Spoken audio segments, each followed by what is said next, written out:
Good day, I'm Andrea Chisholm and this is your JIS News for Wednesday, May 25. July 1, 2016 is the effective date for a raft of housing benefits announced by Prime Minister Andrew Holness in his budget presentation yesterday. The measures are intended to broaden access to financing for NHT contributors. Simone Wolf has the details. As it now stands, people who earn up to $7,500 per week access National Housing Trust NHT mortgage loans at no interest rate. But in just over a month, that benefit will be expanded to those who earn as much as $12,000 weekly. In addition, those who take home between that amount and $20,000 per week will benefit from a 2 percentage point reduction in their interest rates. A similar 2% reduction will apply to NHT contributors earning between $20,001 and $30,000 weekly. The Prime Minister said those modifications would cost the NHT $1.58 billion in foregone interest revenue over the 4-year period of fiscal years 2016-2017 to 2019-2020. This new policy change of the government will positively impact more than 70% of prospective mortgagors, significantly increasing the amounts that they can afford to borrow. People who take home more than $30,000 weekly will continue to pay at the highest interest rate of 6%. Public sector workers, meanwhile, will continue to benefit from a further 1% reduction in their interest rates, while the 2% discount to the disabled and senior citizens will also maintain.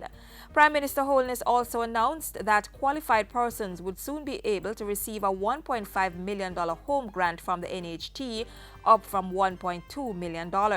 And 3 years is to be shaved off the previous requirement of needing to contribute for 10 years before being eligible. An individual would now access the home grant in the 8th year of contributing to the trust. This will take effect on July 1, 2016. The NHT will also increase its house lot loan limit from $1.5 to $2 million. The Prime Minister informed Parliament that these measures were part of a broader plan to reform the National Housing Trust. There is consensus that the National Housing Trust is in need of reform. The government will facilitate a process of public dialogue on the way forward for the NHT. It's not to be a commercial operation. It is to make sure that the workers of the country have access to housing. Simone Wolf reporting for JIS News. While making his contribution to the budget debate yesterday, Prime Minister Andrew Holness also announced that over the next 3 years, the NHT would partner with private and public sector entities to develop more than 10,000 housing solutions for contributors. These developments will be built in St. James, Manchester, Hanover, St. Elizabeth, Trelawney and St. Catherine. That parish is also the site for a separate $5 billion housing development. There is a significant effective demand for houses in the urban areas of Kingston and St. Andrew and St. Catherine. To this end, the NHT will partner with the Urban Development Corporation to develop 700 solutions on lands in the Caymanas area. Meanwhile, 2,000 serviced lots will be delivered over the next 2 years to persons earning below $12,000 weekly for between $1.8 and $2.4 million. And $1 billion has been reserved for housing solutions and community development projects for tourism workers. The Prime Minister also addressed the troubling issue of crime in his budget speech. I am convinced, Mr. Speaker, that we will need to take bold and decisive measures in order to significantly reduce the incidence of crime and violence in our country. Due to the sensitive nature of some of the countermeasures required, we will not be spending too much time discussing publicly some of the strategies.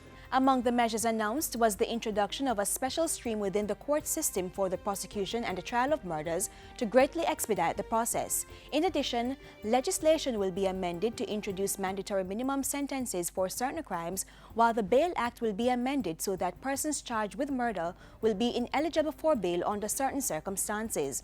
A domestic violence coordinator will also be installed at every police station, and over a 3-year period, the number of policemen and women in the force will be increased from 12,000 to 14,000. To ground these and other measures, the Prime Minister asserted that the political directorate needed to send a strong message of solidarity to criminals.